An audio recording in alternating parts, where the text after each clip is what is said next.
Hello, everyone. I'm the survivor of a 30-year marriage to a narcissist man, and I'm in a high conflict divorce at the moment. High conflict because he cannot agree to anything. It's either his way or no way.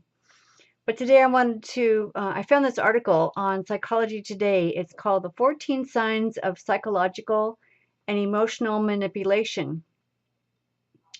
And it says psychological manipulation can be defined as the exercise of undue influence through mental distortion and emotional exploitation, with the intention to seize power, control, benefits, and/or privileges at the victim's expense.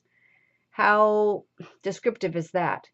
The first one, there's 14 signs. The first one was called home court advantage.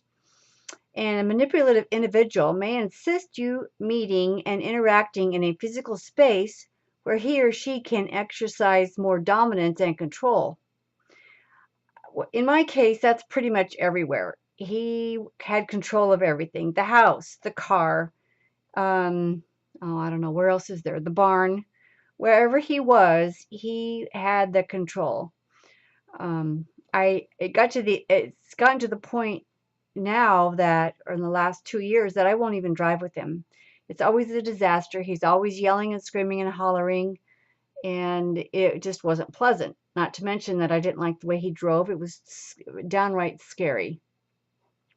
But number two, it says, let you speak first to establish your baseline and look for weaknesses.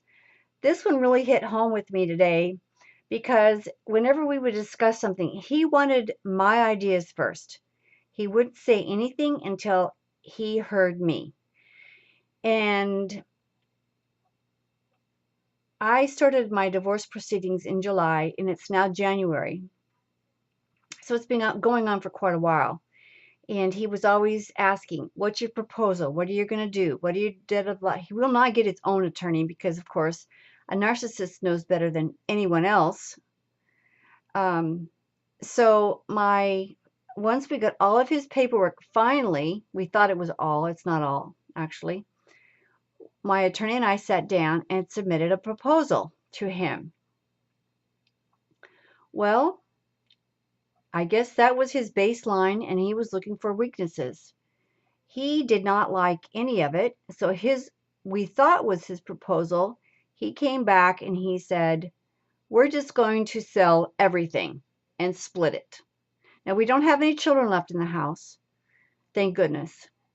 So my attorney and I got together again and wrote up a contract, or whatever you want to call it, where, okay, if we're going to sell everything and I'm still in the house and I've got all of his junk here, his motorcycles and his cars that he never took care of. Anyways, long story. But anyway, so I was going to be in charge of selling things and giving the money to the attorney to hold in trust until the final proceedings. Well, got this nasty email back that was not a proposal, which was like, are you kidding me? Then what was it? Was it just an emotional outburst? It just didn't make any sense.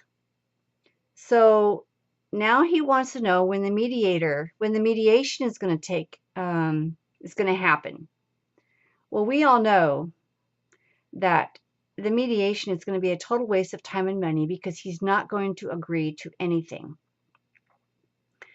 But when I read this, I didn't even read what the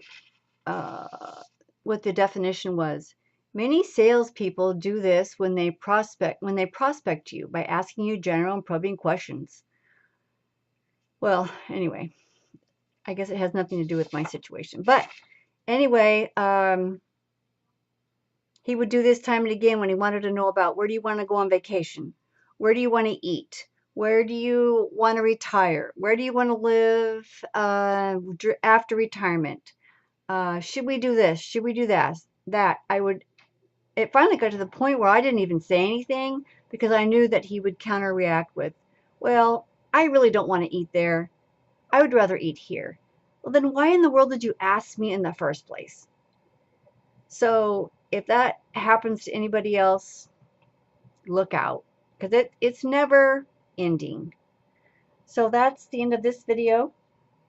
I hope it helped, because it sure clarified for me when I read that one. Have a good night.